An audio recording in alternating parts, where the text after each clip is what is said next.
Did you enjoy the rain last night? And the thunder? Mother's good, isn't she? Thank God. Mother's good because she calls us here, even to wash you. Did you realize after all the walking that you've been doing, going up the mountains and the hills, some of us have been a little bit sweaty? So Mother decided now was the time for a bath.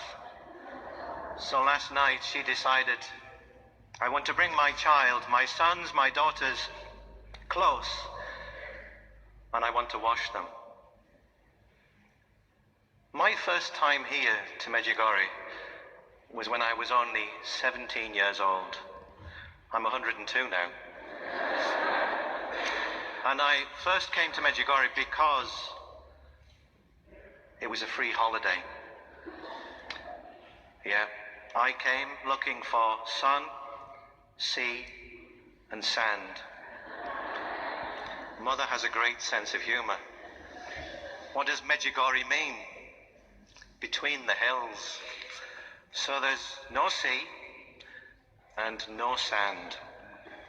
And I remember we stayed in one of the old houses in the old village. You're enjoying where you're staying at the moment. You've got air conditioning, toilets in each room, lovely showers, food brilliant. Well, when I came in, I was 17 years old, August 1989, we'd stayed in a house that had just been converted from an old shack, an old barn, and I was one of the youth that came. There was one sink in the room, and the first day there, my friend Marcus, who was from Scarborough, not far from where I live, he began to fill the sink up with water, and the sink fell off the wall. Air conditioning, this is true. He opened the window, and the pane of glass fell out. We had one toilet for the whole of the house. And when our group leaders, because we were youth, the two ladies, Elsie and Anne, they gathered us for the rosary, Elsie was nowhere to be seen. And we sat in this cramped little hall, and Anne wanted to show us and teach us the rosary. And being 17, like many of the lads there, we didn't want to pray. Many of us didn't want to be here. I didn't want to be here. I was looking for the sea and the sand. Yes, we got the sunshine. It was very hot. It was August.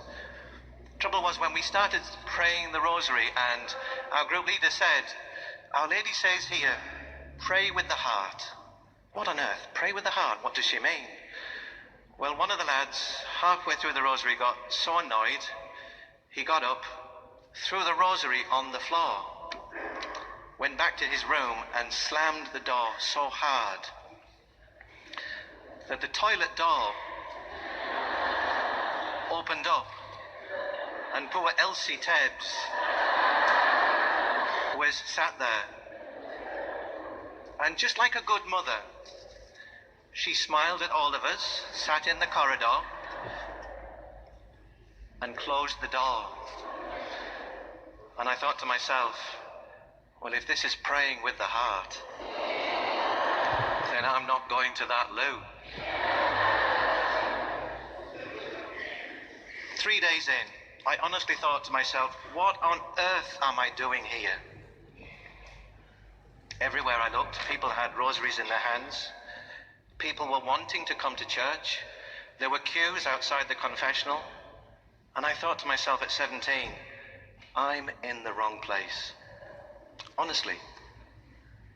So I began to go up one of the hills. Father Slavko, he was saying, look, you've all been called here to be in the school of Mary, the school of prayer. And Father Slavko would say, go onto the hills and find your place. So I went onto the hill, looking for a little bit of quiet and trying to make sense of everything that was going on. And as I started to go up the hill, there was a woman, a young lady with her baby, a child, a little boy. He was maybe 2 years old and full of life and full of zest. And he was wanting not to climb the rocks, but to run up the rocks. And in the Croatian, she kept telling him, "Sama malo, sama malo." Just a little. Her mother was trying to say to the child, just little steps. And I began to realize then, my life needed those little steps. See, little steps, when we put one foot in front of the other, we have to know where we're going in life. And many of us here have been called for conversion. It's a call each day of continual conversion. And to make sure that with Mother, we are careful with our little steps. Our Mother reminds us, and she has to put it in ladybird language for me to understand. Today the Gospel reminds us of the seed, the wheat having to die. Our Mother, she comes and she says, "Look, Simon, your way of living at 17 is going to lead you away from God." I had the grace of conversion and I changed. So much so that when I went back, Mum and Dad looked at me and they said, "You're glowing." It wasn't the suntan. And they said to me, "What's happened?" And I said, "I can't put into words what has happened. You have to come and experience for yourself." So within 2 months, August, October, we were blessed that my whole family came out, and they then began to live the messages of Our Lady. I've been back to Medjugorje many times now. In fact, I would rather come here than look for the sun, the sea and the sand. In fact, if I ever went on a beach, I would always sit there with my trousers on. It just was no longer comfortable for me anymore. Now, rather than anything else in the pocket, what do we have in our pockets now? Rosaries.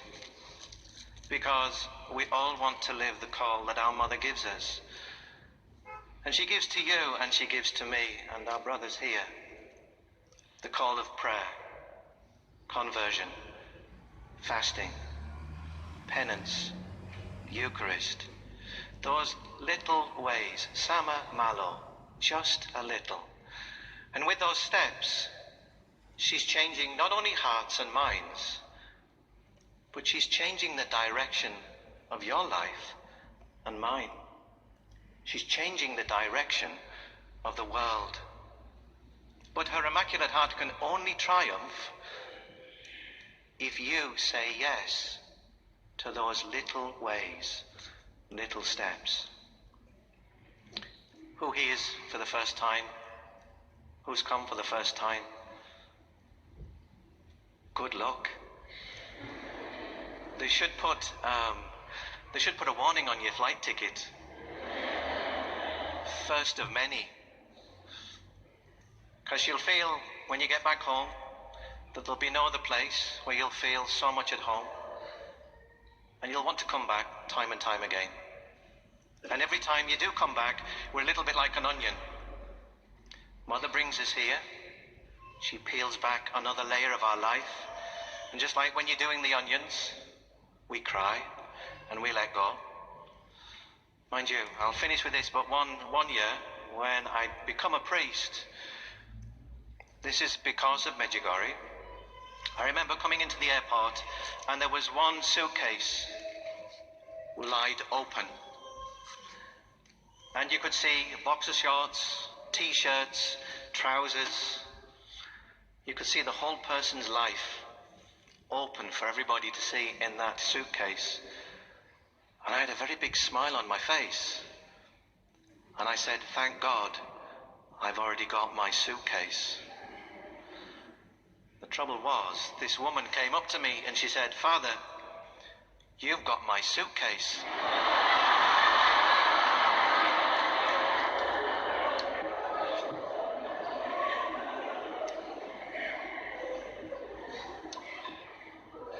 Everybody knew what colour boxer shorts I was wearing that week. But perhaps our mother was saying to me on that particular journey, don't just open your life. Open everything to me. Because when we give over to mother, being a mother, she knows what is best. And if you're striving in difficulties, worries, if you have no peace, you are in the right place. This is that moment for you. And Mary is wanting to say to you, Sama malo, just a little. And in that littleness, she will show you and I each day that new way of living.